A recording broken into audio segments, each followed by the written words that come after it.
Alright, what is up everyone? Darkside Phil here and welcome to the Weekend Preview. Today is Sunday, August 21st, 2016. And if you're wondering why I'm wearing a beanie hat like this, it's very simple. My hair was all messed up. I didn't feel like brushing or combing it. And I said, oh, here's a hat. And I literally just tossed it on before I started recording today. So, welcome to the Weekend Preview. What a week we've got coming up. I'm very excited for multiple reasons. For the first time in some 3 months, finally, we're kind of ending the gaming drought, so to speak, and we're going to have some really high-profile new game releases coming up in the next several weeks that I cannot wait to get my hands on and start streaming and start recording and releasing videos on and doing, opinions and first impressions and reviews on. I love it when we hit this time of year.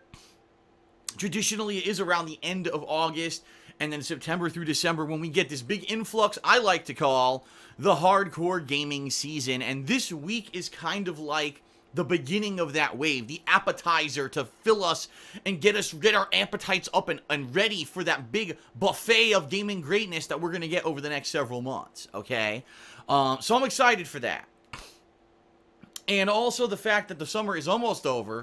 Thank God. It's been very hot here in Washington State, and I prefer to stream and record in a nice cool office, not in one that's overpoweringly hot, so thank God the temperatures should be changing shortly, and a lot of other fun stuff going on as well. So, I'm going to outline in this video what's coming up this week. I think you're going to like it this week because of all the new game content that will be coming out on all of my various channels, alright?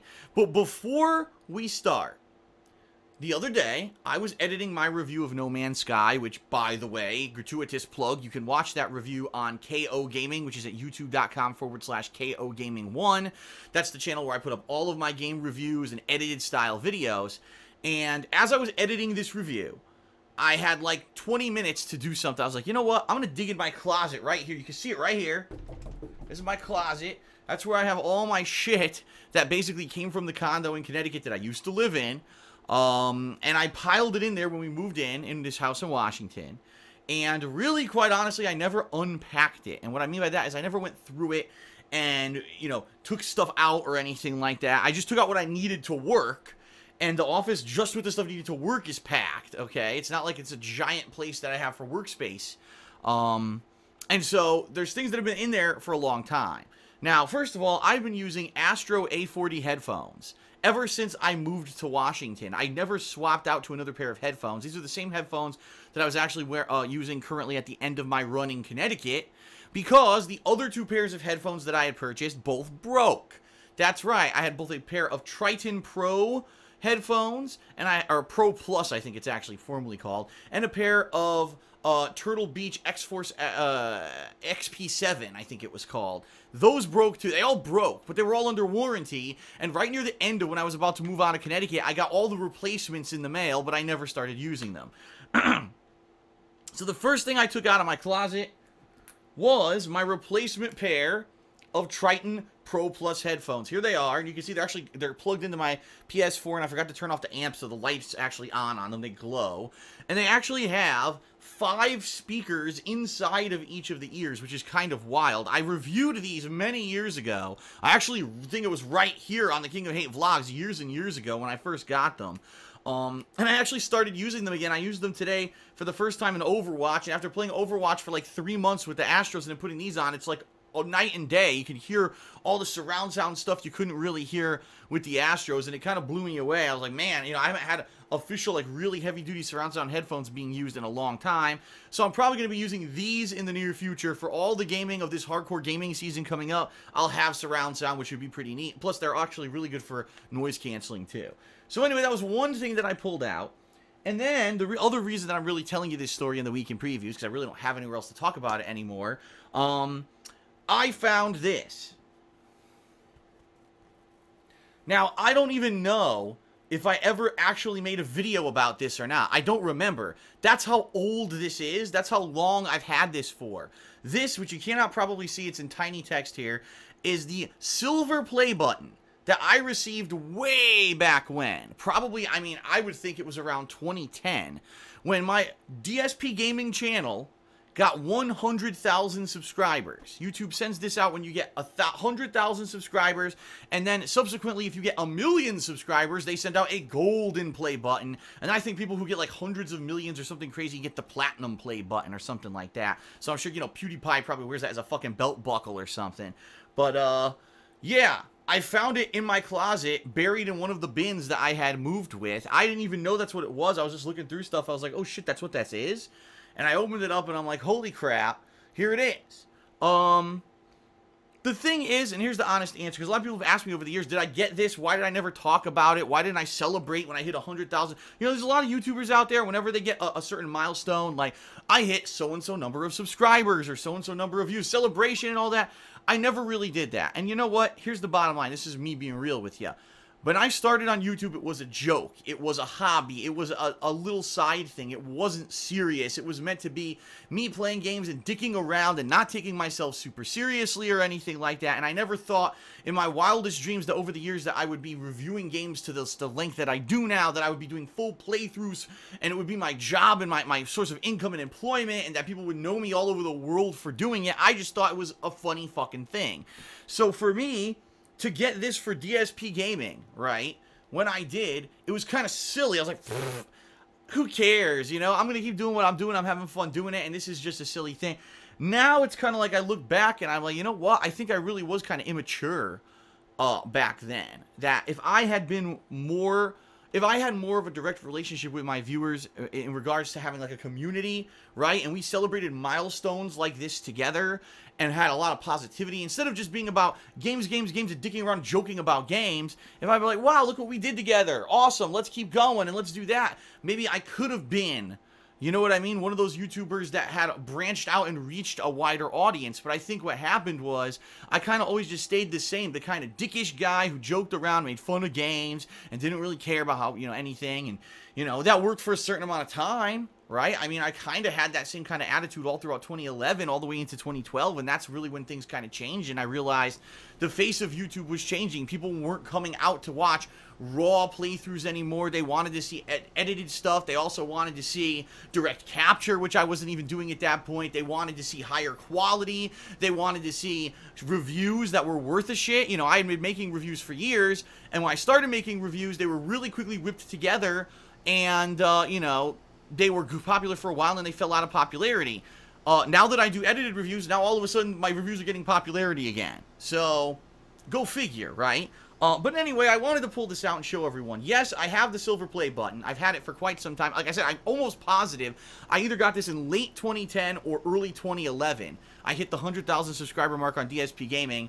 And the thing is, it's kind of been stagnant since then. Right now I'm at over 180,000 subscribers, but if you don't notice, it doesn't really go up that much. Every once in a while there'll be a spurt if I'm covering a brand new release or something like that, but it really has kind of plateaued, and I think the reason is, like I said, back in the day when I started on YouTube, 2008 to 2012, doing raw gameplay footage was like the thing. Everyone loved it, but then you had all these YouTubers who are the bigger gaming YouTubers, are about making edited shows that are more digestible. It's not unedited raw content. Instead, it's like a comedy show. You're not watching them to play the game. You're watching them to do jokes and have fun and have an entertainment show for you. That's not what I do. The videos I put out are very different from a YouTuber who does that, and I pride myself on that, and I'm not going to change that. Understand? But because of that, because I haven't appealed to the mainstream and what these kids are looking for on YouTube, this is probably the final milestone that I'm ever going to hit on DSP Gaming. Alright? Just being real. Do I ever see DSP Gaming hit a million subs? Hell no. At this point, I don't think there's any way that the thing could ever hit 1 million subscribers. I couldn't even think of a way. Even if like half my videos went viral, I don't think I would get that many subscribers. People have almost been, like, conditioned in their heads to think that someone who does full raw playthroughs isn't the it person on YouTube anymore, and they couldn't possibly be, that you have to do this edited style comedy show in order to be popular, and I'm not all about that, alright? So anyway, I wanted to show this to you. If anything, what I think could happen is with my new channel, KO Gaming, a channel that started with 0 this year, because I started it in January of this year. As of right now, it's hit over 22,000 subscribers last night. Right now, I think it's already past that. I think it's like almost, 22,100 or something like that. I think I could get another one of these for that channel. If I stick with it with that channel and I work hard and I put in the effort like I've been doing all this year to do highly edited videos with the supplementary video footage and raw playthroughs to back up the stuff that I say on the channel, I think I could get to this level. And I think ideally what I would like to do, and I talked about this in pre-streams and stuff, but it's good to talk about it in the week in preview. Ideally what I would like to do is split my time completely between raw gameplay and edited projects. I would like to be streaming and playing, but then take that and put it into an edited project basically all of the time. So that time, I'm basically doubling up on the usefulness of my time, right? And so, the way that that could be successful is if KO Gaming could finally hit a level where it's getting the kind of viewership that DSP Gaming gets, then I could split my time between them completely and it would be worthwhile. Right now, KO Gaming really doesn't get that. It gets good views on the reviews, but I'm only releasing, what, one a week? Maybe 2 videos a week? So it's nothing like it is on DSP Gaming, and those videos are so time-consuming to make. We're talking, the shortest video I think I ever made for KO Gaming was like 3 to 4 hours. The longest was probably like 10 to 12 hours of editing and work. So you can understand the difference between me sitting here and doing a playthrough versus editing one of those videos is drastic. All I want to say is this. Thank you for your support on DSP Gaming, on KO Gaming, here on the King of Hate Vlogs, everywhere that you've watched my stuff. I appreciate it. Really, right now, I think the way forward is to keep doing what I'm doing and just kind of staying positive. I think this year I've done a way better job staying positive than I have in previous years. I am not focusing on all the bullshit anymore. I'm ignoring most of it. I mean, just think of the things that have happened this year that if I had focused on the negative would have destroyed me, and instead, because I had a different attitude, I've persevered over them tremendously. And also the fact that this year, really, when you think about it, all that negativity that used to be around me is starting to go away. If anything, people forgot about all that shit, and now they know me for more sillier stuff, which is fine in my opinion. I'd much rather be known as the guy who had an accident on stream than the hateful asshole who destroys games and is the worst YouTuber. All that's kind of going away. So I'm happy about that. Thank you for that. Please, if you haven't checked out KO Gaming yet, you got to check it out. YouTube.com/KO Gaming 1. I mean, the amount of effort that I'm putting into the videos on that channel and the fact that it has gone viral, there's been videos on there that almost have 1 million views. Give it a look. I think you're going to like what you see. Okay? All right. Fair enough. I got all that off my chest, and now I could talk about this week's schedule. I know that was 10 minutes of your time, but I wanted to talk a little bit about other stuff. All right? This week is going to be a great week. Here we go. So just let me line you up with everything coming. Today, I played a session of Overwatch. Now, I've been playing Overwatch about once a week, maybe once every 2 weeks. For the past several months since the game released, I seem to be going back to the well pretty often because I really enjoyed the game. Today, after playing, I said, you know what? In light of all the new releases that are coming up in the next several weeks, rather than me saying, oh, I'm going to do Overwatch the weekend, instead I'm going to focus on those games because I want to dedicate myself to them and immerse myself in them, not have them be like one thing I'm balancing with several others and then lose track of what I'm doing with those games, all right? And what that means is that Overwatch is now on hold. I'm probably not going to be playing it again until in September there will be an update for Overwatch. If you're not aware, it's going to be a patch that's going to rebalance the game. I've heard that characters like Mei are going to get lots of buffs, and characters like Genji are going to get lots of nerfs, okay? So it's going to rebalance the game totally again, just like how D.Va was almost never played. Now D.Va is like one of the most popular characters in the game. I get the feeling we're going to see a shuffling around again once this patch is released. And there's going to be a new map, the map that they premiered at Gamescom. This map set in Germany could be pretty sweet. Looks like a castle medieval kind of thing. So when that releases in September, I'll return back to Overwatch. But for now, what I just released on DSP Gaming today is the final Overwatch gameplay you'll see until that expansion happens. Alright, so what new stuff can you expect this week? Tomorrow, Monday the 22nd, I'm returning to Scarface. I know, some people are going to say, yeah! Some people are going to say, I know how it is, because this is a downtime playthrough. Some people loved it, and some people are hating it. I can tell, just look at the views. Some people absolutely are ravenously wanting more, and other people are like, nah, I'm going to skip it, I'm going to wait for a new game, and I get that, okay? I figured that would happen with downtime playthroughs. The good news is, I grinded off camera, and I say off camera meaning I didn't record it for YouTube, but I live streamed and actually talked with my viewing audience on stream for about an hour the last time I played the game, giving me enough money to buy the unique collectibles I need to progress. I have enough money to buy the items where my reputation will go up and we can go right into the story the next time that I play. So tomorrow, Monday, another 3 to 3.5 hour stream of Scarface, and I'll be focusing in on progressing the story into the last leg, because we are at the end of the game, if you're not aware. We just got North Beach to do, and then that's it. That's the conclusion of the game. So we're coming to the end of it right now, and I am excited for it, alright? So that's coming up on Monday. That'll be Monday's gameplay stream. Excuse me. Monday night, I'm not sure what I'm going to do. I'm going to think about it, because there's been some things going on in gaming recently that I think that maybe I could talk about, that maybe could be interesting topics of discussion, alright? There's things in pop culture, in particular, that maybe could be interesting topics, alright? Or maybe I'll just take the night off, because the bottom line is the rest of the week is going to be so busy with so much stuff going on with the new releases that maybe just taking a few hours to myself and relaxing and not worrying about I need to put a video out for one night may be better for me than anything else. I'm not sure. Now, I had originally made plans to start Deus Ex Mankind Divided on Monday night. I wanted to do a late night launch stream, but on PSN, the game's not releasing until midnight Pacific time.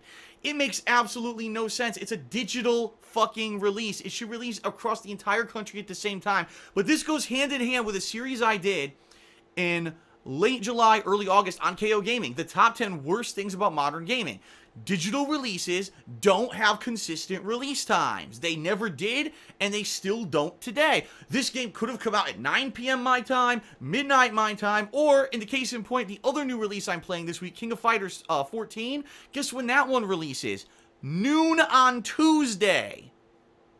It's a digital release. Why are you waiting like there's a street date till noon on Tuesday to allow me to play the fucking game? It doesn't make any fucking sense. If I actually wanted to play King of Fighters 14 first on Tuesday instead of Deus Ex, I couldn't if I got the digital version because that's the way they've ordered it.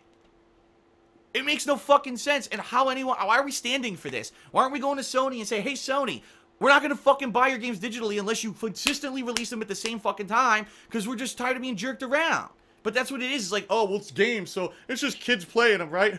We don't have to give consistent information or consistency in anything we deliver because they're just video games. That's not serious business. Bullshit. Video games are the biggest entertainment industry on planet fucking Earth now, and we need to stand up as gamers and say, fuck this, we're not putting up with it anymore. But I digress. Everything got shot to shit when I found out Deus Ex was not releasing at 9 p.m. like it usually is digitally. Instead, it was until midnight, and let's face it, midnight my time, 3 a.m. Eastern time. Not a lot of people were going to show up for that premiere stream, and quite honestly, I was going to be far too tired to want to play the game at that point. So, what that means is this Tuesday, which would be August 23rd, yes, 2 gameplay streams. The first stream will be around noon Pacific time. Deus Ex Mankind Divided premieres for around 3.5 hours. Then I take a break. I come back later that night, 7 p.m. with the King of Fighters 14 premiere. And the good news is, holy shit, unlike Street Fighter V, King of Fighters 14 actually has content in their fucking game at launch. Oh, who would have imagined? You sell a fighting game with content and people might fucking buy it. Yeah, the game has a in-depth tutorial mode that actually shows you all of the move sets so you can test the moves out in training mode and see what they all do. It's got a time attack mode similar to what Street Fighter V has with kind of its challenge mode, only it's better in my opinion. It's got a story mode. Oh my god, a legitimate fucking story for a fighting game. Anyway, yeah, it's got a story mode. So I'm going to be... And the game, by the way, 50 fucking characters at launch. One of the biggest King of Fighter rosters ever. So, oh, Street Fighter V had like, what? A little over a dozen? 50 in this one, you know. It shows a little bit more care for what you're releasing, doesn't it? But anyway, I digress. Comes out Tuesday. I'm playing that Tuesday night, alright? Now, what I'm planning to do for the week is kind of doing the whole week like that. We'll have Deus Ex Progress on my earlier stream, and then at night, I'll do some King of Fighters. Now, I'm going to be honest with everyone. I don't particularly liked doing the late streams for a couple reasons. Number one, because not a lot of people usually show up when I do the later streams. They just don't. It's late, it's at night, a lot of my viewing audience is asleep or they're not available at that time. So I understand if, you know, I'm streaming King of Fighters and not a lot of people are showing up, alright? And number two, it's a hassle to set up the stream, shut it down, upload, set up the stream again, shut it down. To do all that twice a day is a little bit of a pain in the ass. I'm not saying it's impossible. I'm just saying unless there's enough people to support me continuously doing 2 streams a day, I'm not going to do it. So what I mean by that is probably Tuesday, Wednesday, I'll do 2 streams no matter what. Deus Ex, King of Fighters, Deus Ex, King of Fighters. Then I will see how are things going. If the stream attendance is great for both games, then I'll continue later on in the week to do dual streams, Thursday, Friday. If the viewership is trailing off for something in particular, I'm thinking it's going to be King of Fighters, then maybe I won't live stream, but I'll still record a later session, okay? Now, here's the thing. Deus Ex, from all intents and purposes and reports, is probably going to be a pretty long game. If I remember correctly, the last one was very long. It was some, over 20 hours of gameplay. That could be the style of game that maybe after 2 or 3 sessions warrants a first impressions video where I tell you, oh, here's what I think about the new Deus Ex after a certain amount of gameplay, and I could make a video like that for KO Gaming. But that means I have to take time out from playing 2 games in one day, so I may have to not play King of Fighters one day in order to do that. So I'm going to play it by ear. I'm going to see how things go. I'm going to feel things out this week and see exactly how they go, and we're going to go from there. The bottom line is if Deus Ex really is 18 hours long, I mean, I could end up playing it Tuesday, Wednesday, Thursday, Friday, Saturday, and beat it by Sunday and to do the review on Monday. In which case, there was no reason to do a first impressions video because I beat the whole game within a week. You know what I mean? So we'll see. We'll see how it goes and go from there. All right? King of Fighters, I really don't think is going to be one of those games that is going to be over and done with very quickly. In fact, but a lot of people don't know this. I have a long history with King of Fighters. I played the original series in arcades. From King of Fighters 94, which was the first one, all the way through 98, I played in arcades. And then the other ones I played on console later on. I know all about the characters, the lore of the characters. I'm talking the old school. Obviously, the newer characters, I'm not going to know jack diddly shit about. But the characters up through like the 90s and early 2000s, I know all of them. So I actually will have an invested interest in what's going on with these characters in the story, how they've evolved, how do the characters play, etc. in this game. If I like the game, I'll probably continuously play it and play it on and off. I may even maybe once a week do a major stream of it on a weekend or something where I play the game. Maybe I check out new characters. We go online. We do online play with those characters. It depends. I don't want to promise anyone the world because you saw what happened with Street Fighter V. I thought for sure, man, this could be the game to turn everything around for me, get me back to the competitive edge, and the game ended up being one of the worst fucking Street Fighters ever created. That was a numbered entry for competitive play for multiple different reasons. And I just have no desire to play it again until the Urian character gets released, which, by the way, still no info on that, and I'm wondering if Capcom's just going to drop it out of nowhere, like, oh, it's the end of August, oh, it's out tomorrow, and everyone's going to be like, well, when were we supposed to fucking prepare for that, because there's all these other games coming out? I don't know. But I'm just saying, yeah, I will be covering King of Fighters, and we'll see. Depending on how much I like it, will depend on how much coverage I do of it, and if it becomes an ongoing thing or not, alright? So that's the major stuff for this week. You're going to see Scarface, full coverage of Deus Ex, and some coverage of King of Fighters, depending on how much time that I have during the week and the interest level of my viewership. This weekend, I may or may not return to Titanfall 2, because apparently this coming weekend there's supposed to be more content released for their open pre-alpha testing. I played it this weekend, and it was interesting. It seems like it's Titanfall with a grappling hook that allows you to move a lot faster than you could in the original game. But overall, it feels like the original Titanfall, and it really doesn't feel like something that's going to catch on or become massively competitive or anything like that. It's the kind of game you rent, you play it for a full weekend, wow, that was good, and you never play it again. That's kind of still what it feels like to me, alright? Still what it seems like. We'll see if this weekend I feel like playing it more. If I do, maybe Saturday or Sunday I'll do another session. But the bottom line is, I'm going to be so busy with Deus Ex and King of Fighters, I don't know if I'm going to want to do that. We'll have to see how things go with those 2 games, alright? Now, next week, we've got Attack on Titan. Now, this is a game based on the manga and anime that I watched. And I love the anime. I saw the first 2 seasons or whatever of it, and I want to play a game of this. Like, I'm really excited. So I hope the game is good, and I hope that if you are a fan of that you'll check it out, because I really want to see how this translates into a game, alright? Plus, Nuka World, the final DLC story-based expansion for Fallout 4, also releases that week. But what I'm starting to get concerned about now is Deus Ex, King of Fighters, Attack on Titan, and Fallout 4 DLC all within a week, with the potential looming, maybe Urian will release in Street Fighter V, you know what I mean? So all that happening makes me a little nervous. It was going to be too much to handle in a short period of time. Now, the good news is that early September is completely empty. Originally, we were supposed to see XCOM 2 and some other stuff come out. All got bumped until later. So really, the entire first 10 to 12 days of September, there's nothing new coming out, at least that's announced right now. So that means I'll have time. Any of those games I just mentioned to you, or even if the Urian character comes out in Street Fighter V, I can space it out, I can balance it, so that I have enough time to handle it and cover it all, and not have to rush through it to get one done to get to the next one, alright? Also keep in mind, all of these games, I'd like to review them for KO Gaming. So you're talking potential of 4 big new reviews for new releases that I'm going to be doing in the next couple of weeks. That's going to take up time to do as well. And you still got Scarface. I'm not going to finish Scarface tomorrow. So Scarface will be lingering, and then when I finally finish up with all the new stuff sometime in early September, I'll be starting up with the continuation and conclusion of Scarface. Now, last thing to hit upon here. In mid-September, so I think it's actually September 13th, we've got major stuff coming out. We've got Recode, which is the game that we've been seeing advertised by Microsoft for 2 freaking years. Xbox One exclusive, looks pretty good, and I want to play that.